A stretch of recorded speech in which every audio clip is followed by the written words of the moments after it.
एक बार गुरु नानक देव जी अपने शिष्यों के साथ एक गांव गए। गांव वालों ने गुरु नानक देव जी और उनके शिष्यों की बहुत ज्यादा सेवा की, लेकिन जाते जाते गुरु नानक देव जी ने उन गांव वालों को आशीर्वाद दिया, उजड़ जाओ।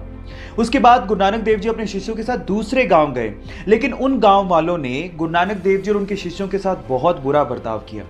लेकिन फिर भी गुरु नानक देव जी ने उन्हें आशीर्वाद दिया, बसे रहो। ये देख के एक शिष्य से रहा नहीं गया। उसने गुरु नानक देव जी से कहा कि ये कैसे आशीर्वाद दिया आपने?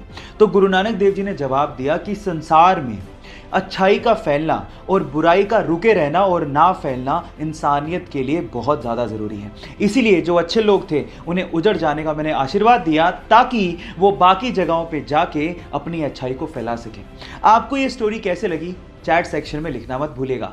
गाइस, बाइक चलाना किसे नहीं पसंद, लेकिन असली प्रॉब्लम आती गर्मियों में, जब कोई स्कार्फ या फिर रुमाल पहनने के बाद हमें हेलमेट पहनना पड़ता है। और गर्मी होने की वजह से थोड़ी दूरी तक चलने के बाद जब हम हेलमेट उतारते हैं तो पूरा मुंह पसीने से भर जाता है। अब इस प्रॉब्लम का सॉल्यूशन क्या है? जी हाँ गाइस, इस प्रॉब्लम का सॉल्यूशन है एसी हेलमेट। एक छोटी सी एक्सेसरी आपके हेलमेट पे लगती है और वो आपके हेलमेट को या फिर आपके सिर को ठंडा ठंडा कूल कूल बना देती है।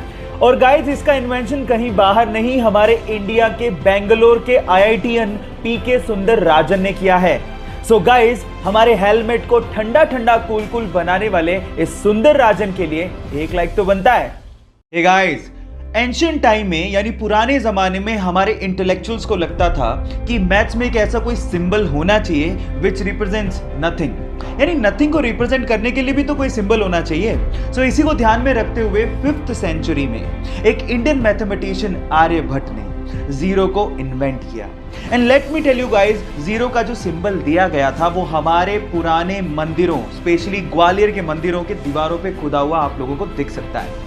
सो गाइस, अगर आप ये सोचते हैं कि जीरो की इन्वेंशन कोई बड़ी इन्वेंशन नहीं है, तो मैं आपको आपकी जानकारी के लिए बता देता हूं, अगर जीरो इन्वेंट नहीं हुआ होता ना तो बाइनरी लैंग्वेज नहीं आती, और बाइनरी लैंग्वेज नहीं आती तो एक कंप्यूटर लैपटॉप कुछ नहीं होते। जब शून्य ना देता भारत तो चांद पे जाना भी मुश्किल था। क्या आपको पहले से बात पता थी? और नहीं पता थी तो चैट सेक्शन में लिखना मत भूलिएगा। गाइस, इससे लकी बंदा शायद ही आपने अपनी जिंदगी में कहीं देखा हो। सेल्फी लेने का शौक सबको होता है, तो ये बंदा भी अपने प्लेन में बैठ के उड़ान भरने से पहले सेल्फी ले रहा था, लेकिन उसके बाद जो हुआ वो मंजर हैरान कर देने वाला था। देखिए गाइस, क्या आपको भी लगता है कि ये बंदा बहुत किस्मत वाला है, या इससे भी किस्मत वाला बंदा आपने कहीं देखा है? चैट सेक्शन में लिखना मत भूलिएगा।